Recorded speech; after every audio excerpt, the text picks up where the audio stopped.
Tamil Nadu CM Stalin ఎమ్మెల్యేగా ఓటమి పాలయ్యారు. కొలత్తూరు నియోజకవర్గం నుంచి బరిలోకి దిగిన స్టాలిన్ టీవీకే అభ్యర్థి విఎస్ బాబు చేతిలో పరాజయం పాలయ్యారు. 1996 నుంచి వరుసగా 6 సార్లు ఎమ్మెల్యేగా గెలిచారు స్టాలిన్. ముఖ్యమంత్రిగా ఉండి ఎమ్మెల్యేగా ఓడిపోవడంతో ఆ పార్టీ శ్రేణులు నిరాశలో మునిగిపోయారు. ఇదే అంశానికి సంబంధించి పూర్తి డీటెయిల్స్ మా ప్రతినిధి లోకేష్ అడిగి తెలుసుకుందాం. లోకేష్, చెప్పండి, తమిళనాడు సీఎం స్టాలిన్ ఎమ్మెల్యేగా ఓటమి పాలైనట్లుగా చూస్తూ ఉన్నాం, అప్డేట్స్ ఏంటి?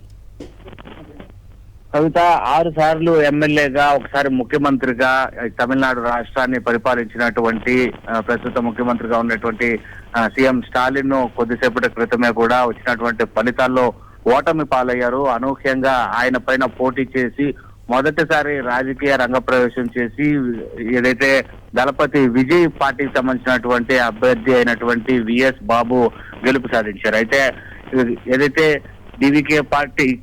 డిఎంకే పార్టీకి వ్యతిరేకంగా, ప్రస్తుత ప్రభుత్వానికి వ్యతిరేకంగా చొచ్చుకొచ్చినటువంటి టీవీకే పార్టీ అభ్యర్థి చేతుల్లోనే ఇటు దాదాపు ఎంతో అనుభవం కలిగి ప్రస్తుతం ముఖ్యమంత్రిగా ఉండేటువంటి అభ్యర్థి అయినటువంటి ఇటు ఒక పార్టీకి సంబంధించినటువంటి అధినేతగా ఉన్నటువంటి స్టాలిన్ ఓడిపోవడం అనేది జీర్ణించుకోలేనటువంటి విషయంగా చెప్పాలి డిఎంకేకి, ఆ డిఎంకే పార్టీ శ్రేణులకు. ఇక చేసేది ఏం లేక ఇప్పటికే ఓటమి పాలైపోవడం, అదేవిధంగా తమకు పూర్తి స్థాయిలో డిఎంకేకి మెజారిటీ రాకపోవడంతో ఇప్పటికే కొద్దిసేపటి క్రితమే ఇటు గవర్నర్ అపాయింట్మెంట్ కూడా కోరారు. గవర్నర్ అపాయింట్మెంట్ కోరి ఇటు సీఎం గా కూడా రాజీనామా లేఖను సమర్పించేటువంటి అవకాశాలు కూడా కనిపిస్తున్నాయి.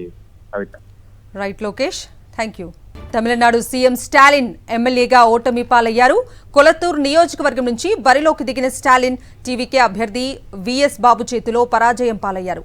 1996 నుంచి వరుసగా 6 సార్లు ఎమ్మెల్యేగా గెలిచారు స్టాలిన్. ముఖ్యమంత్రిగా ఉండి ఎమ్మెల్యేగా ఓడిపోవడంతో ఆ పార్టీ శ్రేణులు నిరాశలో మునిగిపోయారు.